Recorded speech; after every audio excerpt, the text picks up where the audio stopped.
ভোরের আলো না ফুটতে ঘুমে আচ্ছন্ন নিরীহ ফিলিস্তিনিদের উপর বিমান হামলা চালায় ইসরায়েলি বাহিনী।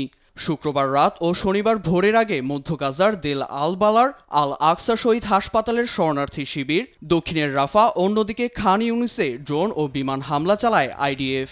এছাড়া উত্তরের বেইত লাহিয়ায় চলে স্থল অভিযান। এ হামলায় প্রাণ গেছে নারী ও শিশুসহ শতাধিক ফিলিস্তিনির।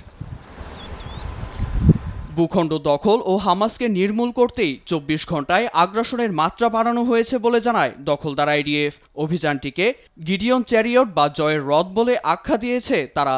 অভিযান নিয়ে আইসিসির গ্রেপ্তারি পরোয়ানাপ্রাপ্ত আসামি নেতানিয়াহু বলেন, উপত্যকায় যেসব সেনারা প্রবেশ করবে তারা আর ফিরে আসবে না।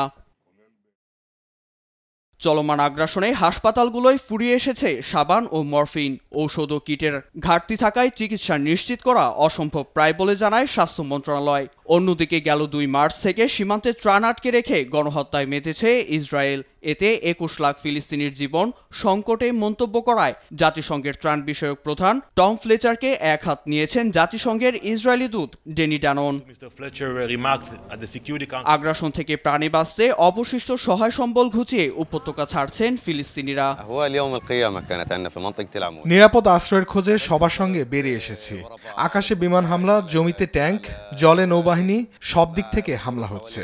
মিনিটখানেক পরপর বিস্ফোরণে শব্দ পাচ্ছিলাম। মনে হচ্ছিল হাসরের ময়দানে আছি। সবাই পালিয়ে যাচ্ছে। নির্মম পরিস্থিতিতে ১০ লাখ ফিলিস্তিনিকে লিবিয়ায় স্থানান্তরের প্রস্তাব দেন মার্কিন প্রেসিডেন্ট ডোনাল্ড ট্রাম্প, যার বিরুদ্ধে ক্ষুব্ধ প্রতিক্রিয়া জানায় যুক্তরাষ্ট্রের মুসলিম ধর্মাবলম্বীরা। নীরব দাস, নিউজ ডেস্ক, দেশ টিভি।